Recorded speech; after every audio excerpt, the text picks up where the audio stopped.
주민 이동권 보장을 위해 직접 버스를 운영하는 지자체가 늘고 있습니다.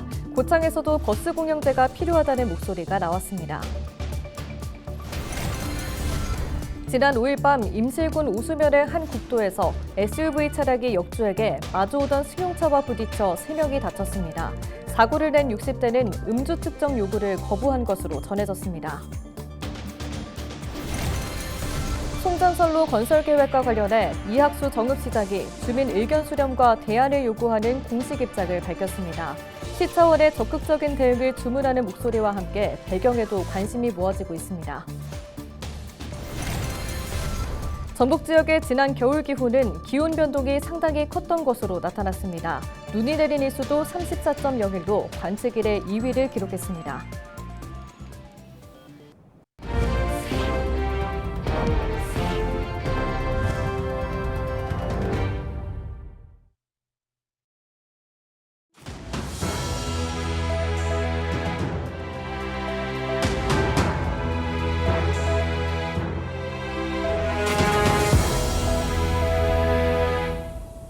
시청자 여러분 안녕하십니까? 헬로티비 뉴스입니다. 시내버스는 농어촌 어르신들이 병원을 가고 장을 볼 때 저렴하게 이용할 수 있는 교통수단인데요.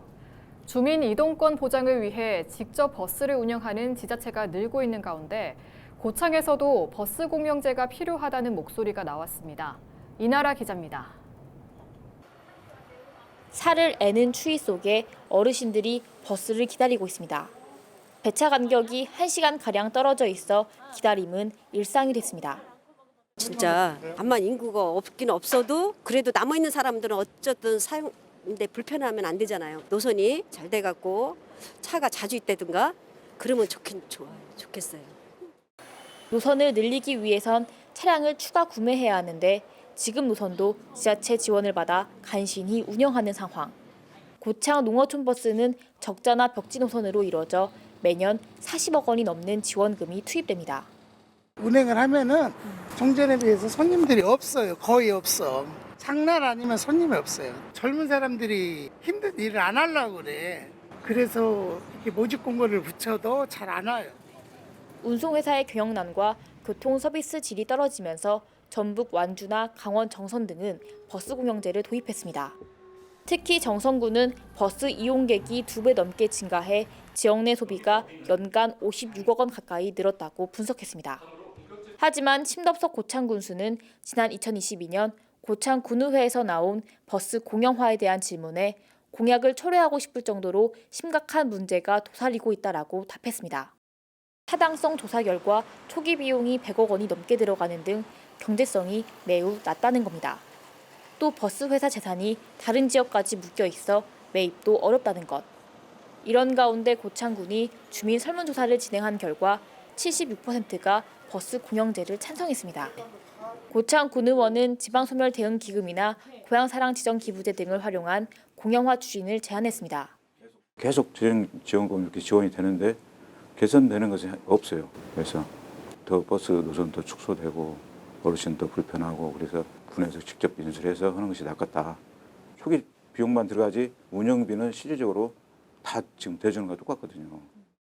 심군수의 선거 공약이었던 버스 공영화는 공약 사업에서 제외된 채 수년째 검토 중인 사안. 고창 주민 불편을 해소할 수 있는 대중교통 대책이 필요해 보입니다. 헬로티비 뉴스 이나라입니다. 5일 밤 9시쯤 임실군 오수면의 한 국도에서 60대가 몰던 SUV 차량이 역주에게 마주오던 승용차와 부딪혔습니다. 이 사고로 승용차 운전자 등 3명이 다쳐 병원으로 옮겨졌습니다. 사고를 낸 60대는 경찰의 음주 측정 요구를 거부한 것으로 전해졌습니다. 경찰은 정확한 사고 경위 등을 조사하고 있습니다. 전북 지역의 지난 겨울 기후는 기온 변동이 상당히 컸던 것으로 나타났습니다. 전주기상지청은 지난해 12월부터 지난달까지 겨울철 전북 지역의 연평균 기온은 0.4도로 평년과 같았다고 밝혔습니다. 하지만 관측 이래 가장 높은 겨울철 기온을 보였던 지난해 겨울 3.0도보다는 2.6도 낮았습니다. 지난 1월 초까지는 대체로 평년 수준의 기온을 보였지만 그 이후부터 급작스러운 기온 변동이 발생했습니다. 겨울철 추위가 지속되면서 같은 기간 많은 양의 눈도 동반됐습니다. 눈이 내린 일수도 34.0일로 평년 20.5일보다 13.5일이 많아 관측 이래 2위를 기록했습니다. 정읍을 관통할 것으로 전망되는 한국전력공사의 송전선로 건설 계획과 관련해 이학수 정읍시장이 충분한 주민 의견 수렴과 대화를 요구하는 공식 입장을 내놨다는 소식 5일 전해드렸는데요. 지자체장이 상급기관인 중앙정부 등을 상대로 이런 입장을 내놓는 건 이례적인데 지역사회에서 반대 목소리가 본격적으로 나온 지 약 6달 만입니다. 그 배경은 무엇인지 정명기 기자가 보도합니다.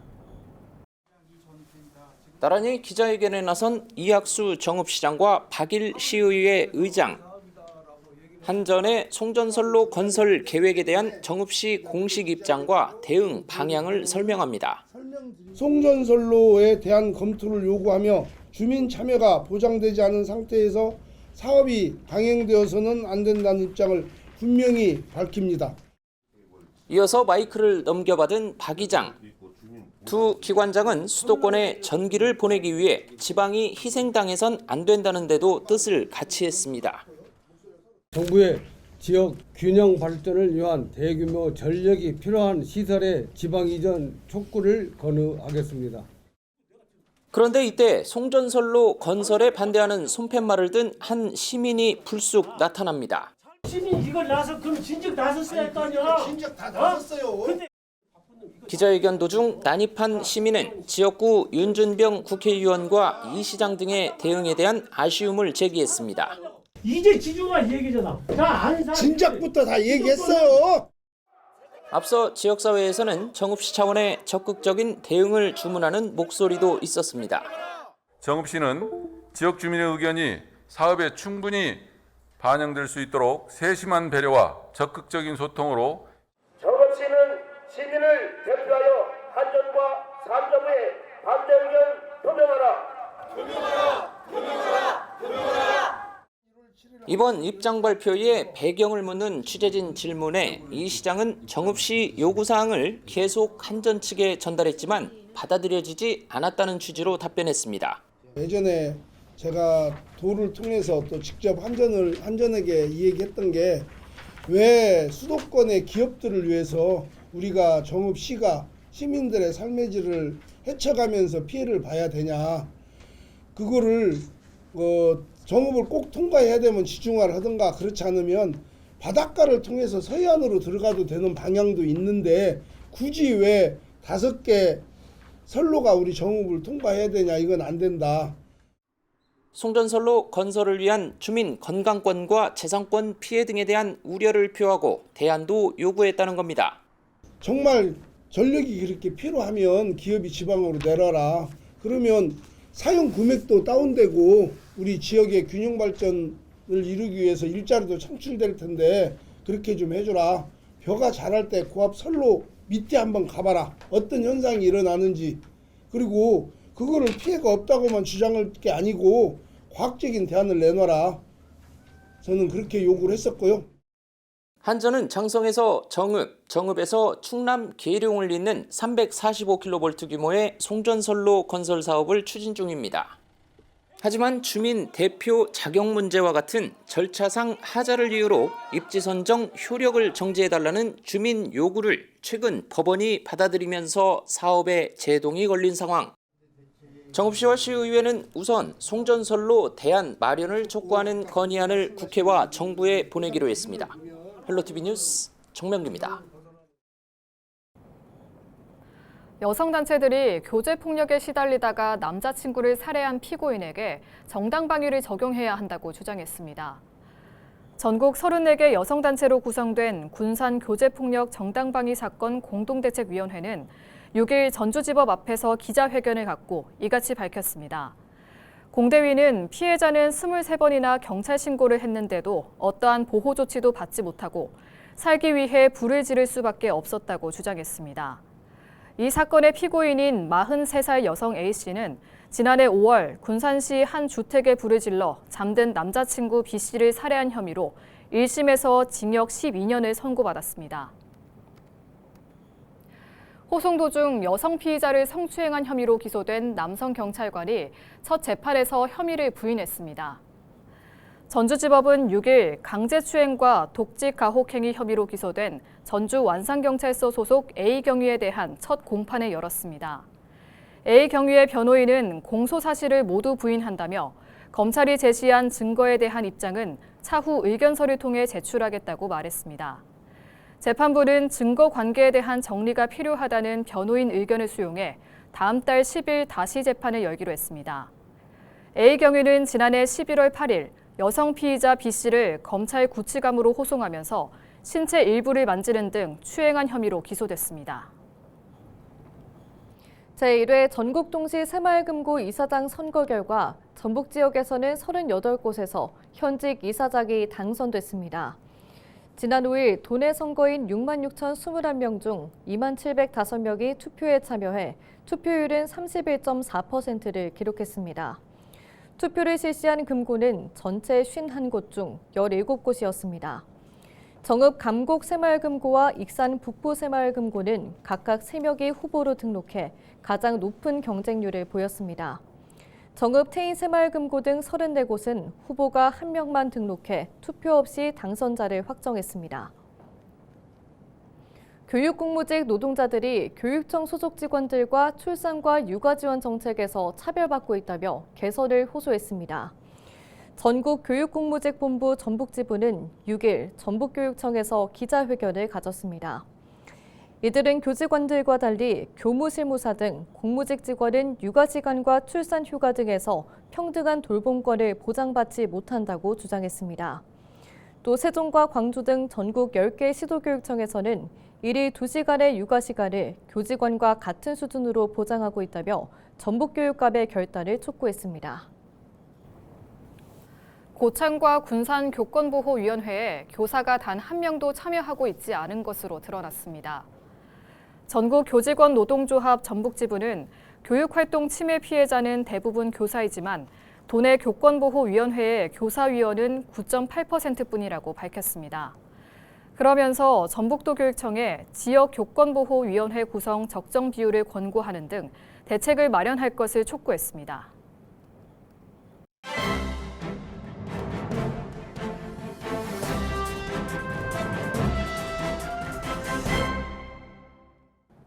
전북 도민일보 기사입니다.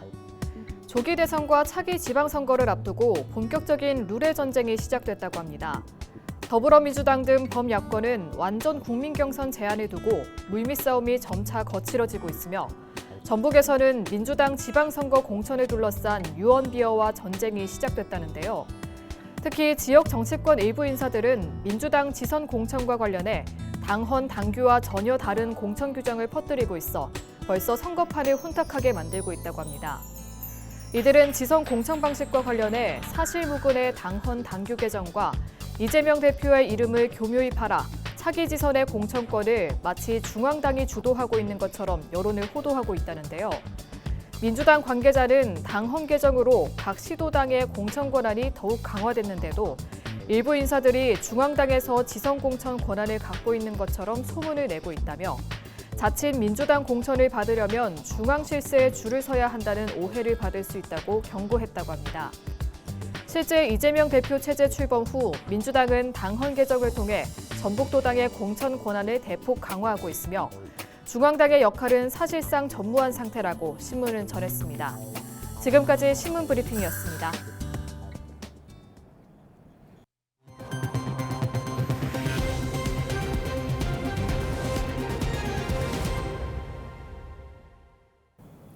부안군이 올해부터 농작물 재해보험 농가 부담금을 전액 지원합니다. 부안군은 농업재해 피해로 보험 필요성은 늘고 있지만 농가 부담금으로 인해 가입 실적이 저조했다며 기존 농가 부담률 15%를 모두 지원한다고 전했습니다. 부안군은 농업인 소득 안정을 위해서 농작물 재해보험을 올해부터 전액 지원하고 있습니다. 해당되는 농업인들께서는 지역 농협에 신청하여 보험 혜택을 받으시기 바랍니다. 이상으로 뉴스를 마칩니다. 시청해주신 여러분 고맙습니다.